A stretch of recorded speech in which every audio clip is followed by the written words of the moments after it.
So when was it over? Like, was it a conversation y'all dropped, or we want to leave? Like, how did it end? It ended for me. Nigga Diddy put me in the room. I got to tell you, he was basically told me to cut my mic off. I guess it was coming to an end. I used to trip about everything. I used to all the sucker shit. You see the cheesecake walk. You see me.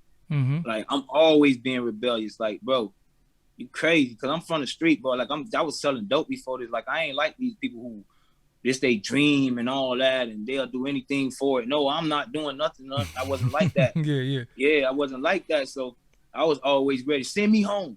I kept everything. Mm-hmm. Send me home. Send me home. But they, for some reason, they didn't want to send me home because I was a real talent to them. I wasn't no personality for the TV. Mm-hmm. You get what I'm saying? So one day he just called me in. He told me to come on my call. He said, man, he explained the whole situation to me and I understood it differently. He like, you know what this is? Like, this is promotion. This is woo, woo, woo, woo. Like, you got to sell records when this shit over. I'm bringing you out. I want Ness and Sarah. He said, I don't care about Sarah. She can go back to Detroit and let her husband, such. I ain't gonna talk about it like that because that's my sister. Mm-hmm. And then he like, Chopper, I don't give a fuck. Dylan, you think I give a fuck about a Dylan? He was like, man, I need you to keep Babs and Ness out of trouble and keep yourself out of trouble. He was like explaining to me how it was only a TV show and that everything he had asked us to do was only for us. So later when the camera's gone, we could still use our success from the TV to sell records. Mm-hmm. And he was like, this stuff is gonna go down in history. So he basically he knew like a lot of stuff he did was kind of like, like sucker shit. But he was explaining it like, man, this gonna benefit y'all when it's all over. These cameras ain't gonna be here forever.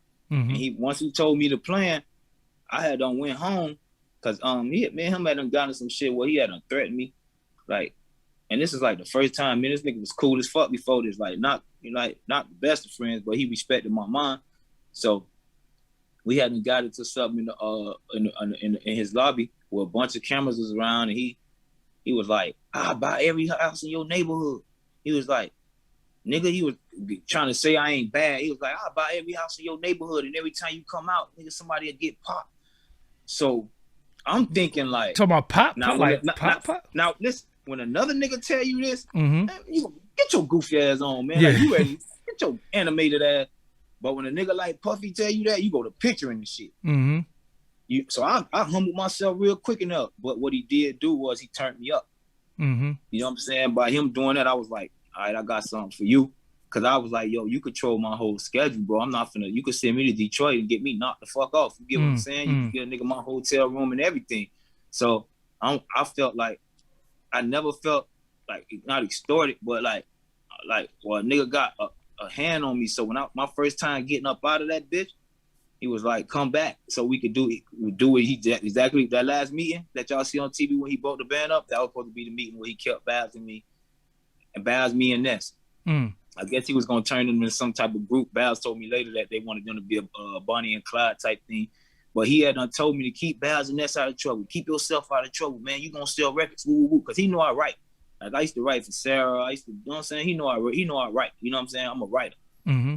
And yeah, so he had plans for me to be a solo artist. He wanted me to be the solo artist. He wanted me to take the reins and run with him. But I was like, nigga, I can't hang with you. I can't be around you. Like, I want to get from around you right now. So soon, I had never got to go home like everybody else. But my first time getting to go home, I never returned. That's why if everybody remember, I didn't do the Dave Chappelle show. Because I was like, that's the same. All this happened and transpired at the same time. We got to go home. And Dave Chappelle was like, I need y'all to come back in 2 days. I'm like, I don't think I'm going to make that, right? But I'm just trying to get home. Because I'm trying to get the fuck from around this nigga, you feel me? So when we went home, I never came back.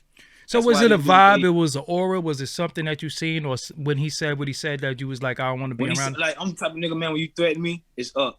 Like, gotcha. I was outside the studio the whole night. Mm-hmm. And let me tell you how funny God worked. I could talk about it now because nothing ever transpired. And one of the dudes that I was with, he had a heart attack then. So, I ain't getting nobody in trouble. But we sitting across the street in the G-Wagon. I got the Mac on my lap. He got a 38 on. We done. We sitting right across. It's a parking lot, like across the street. And then it's an alley that'll shoot us right to the street, a one-way street that's gonna go straight to the West Side Highway. So I'm finna, you know what I'm saying? So we had did our little homework. We had figured, watch the block, make sure there no police part out there. So we sat outside for 2-3 hours waiting on this nigga to come out, and he never showed up. You was gonna give it to him? Yeah, hell, fuck yeah, I don't play like that. Damn. Like, hell yeah, my mama sold out. Like, he was gonna get everything he asked for.